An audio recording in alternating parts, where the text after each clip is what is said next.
സ്ഥിരമായി experimental movie ചെയ്യുന്ന ഹിക്കയുടെ most anticipated മൂവിയാണ് ബ്രഹ്മയുഗം. ആദ്യം തന്നെ പറയട്ടെ, ഈ സിനിമ പൂർണ്ണമായും ബ്ലാക്ക് ആൻഡ് വൈറ്റിലാണ് എന്നതാണ് ഈ സിനിമയുടെ പ്രധാന പരീക്ഷണം. ബ്ലാക്ക് ആൻഡ് വൈറ്റ് ആണെന്ന് കരുതി മറ്റ് പരീക്ഷണങ്ങളില്ല എന്നല്ല, നിറയെ പരീക്ഷണങ്ങളാണ്.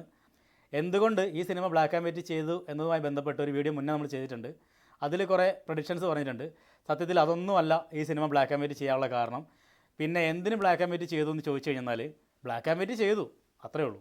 1984 ശേഷം വരുന്നൊരു ബ്ലാക്ക് ആൻഡ് വൈറ്റ് മൂവി എന്നതൊരു ഭീകര പരീക്ഷണമെന്നത് ശരി തന്നെയാണ് എന്ന് കരുതി പ്രതീക്ഷയുടെ അമിതഭാരവുമായിട്ട് സിനിമ കാണാൻ ചെല്ലേണ്ട ആവശ്യമില്ല. അങ്ങനെ മല മറയ്ക്കാനും മാത്രം വലിയ പരീക്ഷണമൊന്നും ബ്ലാക്ക് ആൻഡ് വൈറ്റിൽ ഇതിലില്ല. ബ്ലാക്ക് ആൻഡ് വൈറ്റ് സിനിമയാണ്, വലിയ തിയേറ്റർ എക്സ്പീരിയൻസ് ആയിരിക്കുമെന്ന് ആരും കരുതണ്ട. തിയേറ്ററിൽ നമ്മളിതുമായിട്ട് പൊരുത്തപ്പെടാൻ കുറച്ച് സമയമെടുക്കും. എന്നിരുന്നാലും തിയേറ്ററിൽ ബ്ലാക്ക് ആൻഡ് വൈറ്റ് എന്നതൊരു വ്യത്യസ്ത അനുഭവം തന്നെയാണ്. ബ്രഹ്മയുഗത്തിൻ്റെതായി വന്ന ആദ്യത്തെ ട്രെയിലർ ഭീകര ട്രെയിലറായിരുന്നു. ആ ട്രെയിലറുള്ള വിഷ്വൽ പ്രതീക്ഷിച്ച് സിനിമ കാണാൻ ചെല്ലണ്ട. ആ ട്രെയിലറുള്ള പലതും സിനിമയിലില്ല. പടം കണ്ടിറങ്ങിയ ചില ഫാൻസ് തള്ളിമറിക്കുന്ന ചില സംഗതികളുണ്ട്.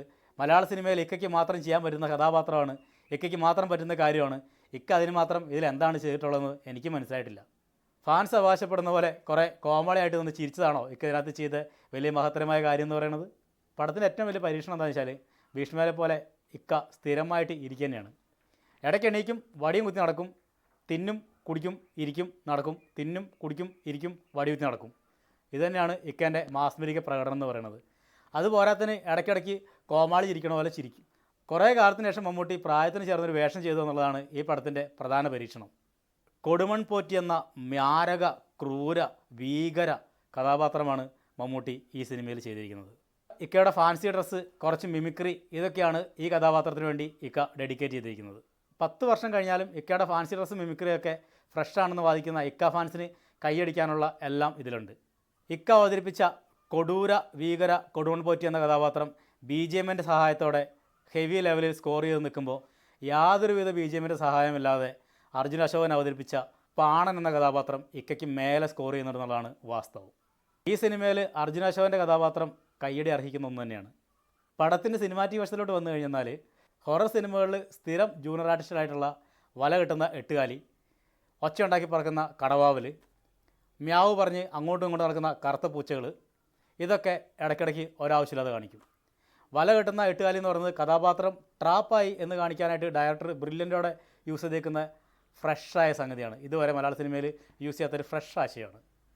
അതും ഈ സിനിമയുടെ മികച്ചൊരു പരീക്ഷണമാണ്. സൈലൻ്റായി നിന്ന് കുറച്ച് സമയത്തിന് ശേഷം ഠോ എന്ന് പറഞ്ഞ് ആളെ പേടിപ്പിക്കുന്ന രീതിയും ഈ സിനിമയുടെ പ്രധാന പരീക്ഷണത്തിലൊന്നാണ്. ഫ്രഷ് ആശയമാണ്. പിന്നെ ബ്ലാക്ക് ആൻഡ് വൈറ്റ് ആക്കിൻ്റെ ഒരു ഗുണം എന്താണെന്ന് വെച്ചാൽ ആർട്ട് ടീമിനും ഗ്രാഫിക് ടീമിനും പണി ലക്ഷം കുറഞ്ഞിട്ടുണ്ടാവും. അല്ലെങ്കിൽ ഈ പടത്തിലുള്ള ചില ഗ്രാഫിക് സീനുകളൊക്കെ കണ്ട് തിയേറ്ററിലെ ആളുകൾ ചിരിച്ചു മറിഞ്ഞാനെ. 1/2 മണിക്കൂർ തീർക്കേണ്ട ഒരു കഥ തന്നെ പരമാവധി റബ്ബർ ബാൻഡ് പോലെ വലിച്ചു നീട്ടി 2 മണിക്കൂറാക്കിയിട്ട് പ്രേക്ഷകൻ്റെ ക്ഷമയെയും പ്രേക്ഷകന് ഉറക്കം വരാനുള്ള കഴിവിനെയും മാക്സിമം പരീക്ഷിക്കുന്ന ഒരുതരം പരീക്ഷണ സിനിമയാണ് ബ്രഹ്മയുഗം. ഫസ്റ്റ് ഹാഫിൽ അർജുൻ അശോകൻ സ്കോർ ചെയ്തെങ്കിൽ സെക്കൻഡ് ഹാഫിലോട്ട് വരുമ്പം സിദ്ധാർത്ഥ് സ്കോർ ചെയ്തു. അതിനിടയിൽ നമുക്ക് ഒരുപാട് സഹതാപം തോന്നുന്നൊരു യക്ഷി പടത്തിൽ വന്നു പോകുന്നുണ്ട്. സത്യത്തിൽ ആ ചേച്ചിനെ സംവിധായകൻ പേടിപ്പിക്കാൻ വിട്ടാന്നാണ് തോന്നുന്നത്. ശരിക്കും ചേച്ചി പേടിപ്പിക്കാൻ വന്നാണോ? ക്ലൈമാക്സിനോട് അടുക്കുമ്പോൾ ഇക്കയുടെ പ്രകടനം കാണുമ്പോൾ നമുക്ക് സഹതാപം തോന്നും, ചിരി വരും. പക്ഷേ ചിരിക്കരുത്, ഇക്ക അതൊക്കെ സീരിയസ് ആയിട്ട് ചെയ്യണതാണ്.